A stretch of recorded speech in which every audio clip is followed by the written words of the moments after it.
See, South Sudan is not the most corrupt country in the world. South Sudan is the biggest victim of the most corrupt countries in the world. In this video, I'll explain how exactly that is true.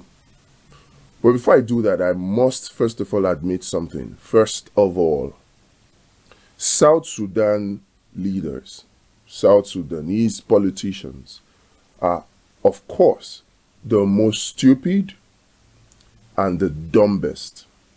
The other day we heard Donald Trump calling Western leaders being dumb with respect to Vladimir Putin of Russia. But if we look at that word dumb, if we look at dumb, we want to define dumb, then we'll see dumb leaders in the biggest victims of the corrupt countries of the world. So, right off the bat, at the beginning, I admit that Sudanese leaders, Sudanese politicians, just as well as all African leaders, most African politicians are the biggest, dumbest, most foolish leaders ever. That is exactly why they end up as the biggest victims of the most corrupt countries. Now let's get back to why South Sudan is not the most corrupt country in the world. In order for you to get what the most corrupt country in the world is, you follow the money, like I did in my top 5 most corrupt countries in the world video. What is corruption? By the time you look at corruption and you look at the definition of corruption, you'll find very quickly that corruption is a creation of the West. Corruption is a creation of the IMF. Corruption is a creation of the World Bank. The World Bank will cease to exist, cannot survive in an atmosphere that is devoid of corruption. They created the IMF, and the IMF created corruption to survive. And why is it that the IMF created corruption to survive? Because the West do not have the natural resources, the mineral resources it needs to thrive. And I'm not the one saying it, that the IMF is the creator of corruption. It's a former IMF employee. If you have not heard the confession of an economic hitman, you should watch it. Just do a search for it on Google and you'll find that indeed the IMF, the World Bank, they are the creators. The West, they created corruption for one purpose alone: to siphon the resources of poor countries to them, while keeping those poor countries underdeveloped and poor. That's the whole essence of corruption. Forget all these things they say about the leaders of those perceived corrupt countries. Now, perceived. That is why you see that when they rank the most corrupt countries in the world, they use a factor called the Corruption Perception Index. Perceived countries. They manipulate the leaders of those perceived corrupt countries. They don't give them an option. When I gave the list of the top 5 most corrupt countries in the world, some people went in the comment and disagreed with it. And some went to give excuses that no, they don't agree, because every country, every leader, they have freedom of choice. They are free to choose to either be corrupt or not be corrupt, that our leaders are the most corrupt. I agree that our leaders are stupid. I agree that our leaders are dumb. I agree that our leaders, and when I say our leaders, I mean African leaders, I mean Nigerian leaders, Sudanese leaders, the DR Congo leaders, they are dumb because they allow themselves to be manipulated, to fit into the corruption agenda of the IMF and of the World Bank. They allow themselves. That much I agree. But you see, the IMF and the World Bank, they leave them no choice. From the confession of the economic hitman, you see that the IMF actually leaves the leaders of these perceived most corrupt countries in the world no choice. According to what he said they come with a gun in their hand and a loan on the other hand. And they say, oh, it's either you take the loan or I kill you. That's how they do it. And you see, these people have become a master of it. If you refuse their loan, which is your money in any case, then they will come after you with a gun. And how do they do that? These people have their media people in those countries. In fact, some of the citizens of those countries are on the payroll of these Western creators of corruption. So, if you refuse, they destabilize your country. If you refuse, they destabilize your country. They have the military might to do that. They have the economic might to do that. They have the economic might to do that. They have the moral might to do that. Because they control the media. They control the religions. Forget all the stuff. Whether it is Islam or Christianity, the West, they control it. They have their ways. So when you talk of the most corrupt countries in the world, and you do a search on Google, and the top country comes out and it's South Sudan, don't believe it. Don't believe it. Because that list was made based on a criteria, corruption perception index, how you perceive it. Now, those people who are truly corrupt have mastered and perfected the way for not being seen as corrupt. So you don't perceive that they are corrupt, but they are actually the creators of corruption. If not, explain to me, how is it that you have the son of a Nigerian leader who is just 30 years old, who has not done any meaningful business that is not government related, walks into a bank in the United Kingdom and buys a house that is not bigger than a 1,000 square foot building and buys it for $11 million. And you know the funniest thing? He pays for it in cash. In a country where they operate a cashless policy. I remember when I first went to the United States of America and I bought iPhone 6. So not iPhone 6, I bought the Samsung S6 Plus from a Samsung shop in New York City. I brought out cash, $700.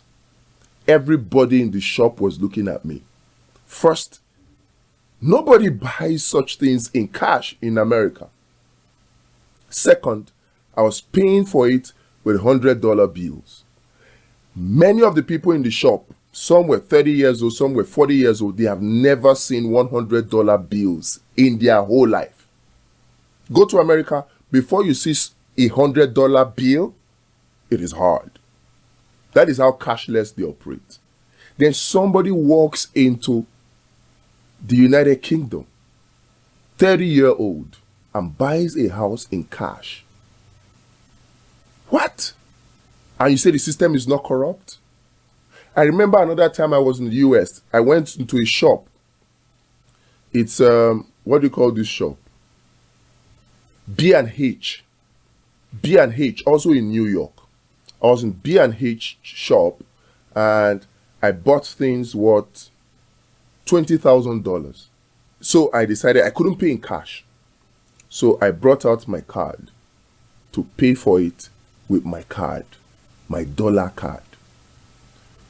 Do you know that the attendant called her supervisor, because it was a lady. The supervisor came and asked me which hotel I was lodging. They knew I was not an American. They asked for my passport. They snapped it.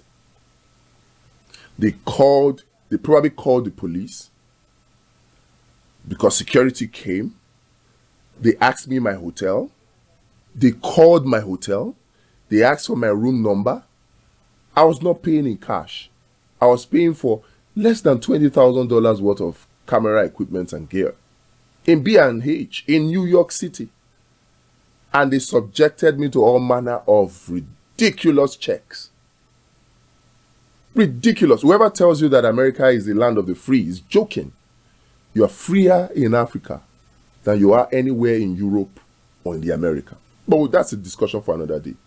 Now, if I can be subjected to such checks for paying with my card, something that's traceable, in New York City, the world commercial capital, then how is it that somebody is able to pay for a house that is not worth more than £60,000?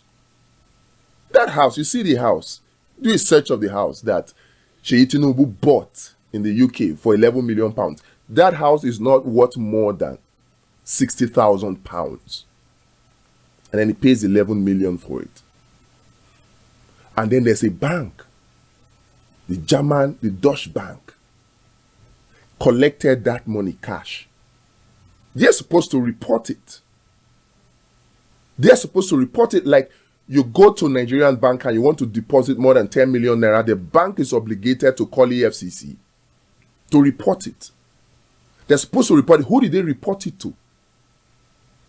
Who did Dutch bank report that transaction to? It was $11 million, well over the limit of cash. Who did they report it to? Who investigated that matter to find out the source of that money?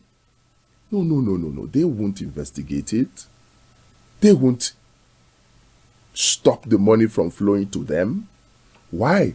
Because they created corruption for that exact same purpose. They created corruption for that exact same purpose, to make sure that resources of our dumb and stupid African leaders, the resources of Africa, through our dumb and stupid African leaders, continues to flow to them. If not, if Seyi Tinubu is not dumb, and all these our African and Nigerian leaders are not dumb, how do you take 11 million to go and pay for a house that is not worth more than $60,000? How many of the European leaders and American leaders do same in Nigeria? How many? And you see, another thing that makes this so glaring is the concept of shell companies. You know what a shell company is? A shell company is a company whose owners you cannot trace, and it is protected by law. Laws in the West, laws in America, laws in UK, laws in Europe. Shell companies, that concept is created to protect the proceeds of corruption that lands in their countries, so they can continue to use those proceeds to develop their countries and continue to impoverish the stupid leaders of the stupid countries that allow themselves to be manipulated in order for their resources to go there. So I'll come back to topic.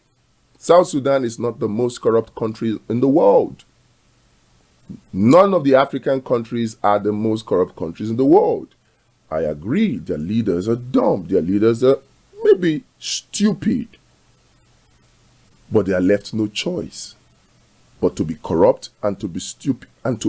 They are left no choice but to appear to be corrupt, because they force them, they play to their greed. And then those people give up the resources of their country to people like the World Bank and the IMF. And we, the people of such countries, are made to focus on who the perceived corrupt person is. Yes, we are made to focus on that. So they come up with a list and say, oh, corruption perception index, the most corrupt countries in the world. But the person who created that shell company concept that protects the proceeds of corruption in their country, no, that person is not corrupt. The person who actually receives the proceeds of such corruption, that person is not corrupt. Look, corruption dwells on the principle of demand and supply. If there's no demand for corrupt money in those Western countries, and even Eastern countries like China too, if there's no demand for corrupt money, there's a demand for it. So our stupid African leaders provide the supply. If the Western powers, the Eastern powers, indeed the world powers, let me not even use that term, the world cabal, if they agree to stop the proceeds of corruption from entering their countries, it will affect them though. The world will be a better place. In fact, there will be no wars. The war in Ukraine is a proceed of corruption from both sides. It's a result of corruption. So don't let anybody deceive you or let anybody fool you that South Sudan is the most corrupt country in the world, or that some African countries are the most corrupt countries in the world. They are not. The most corrupt countries in the world, I gave you the top 5. I'll do a video for the top 10. If you have not seen the top 5 most corrupt countries in the world, please watch the next video.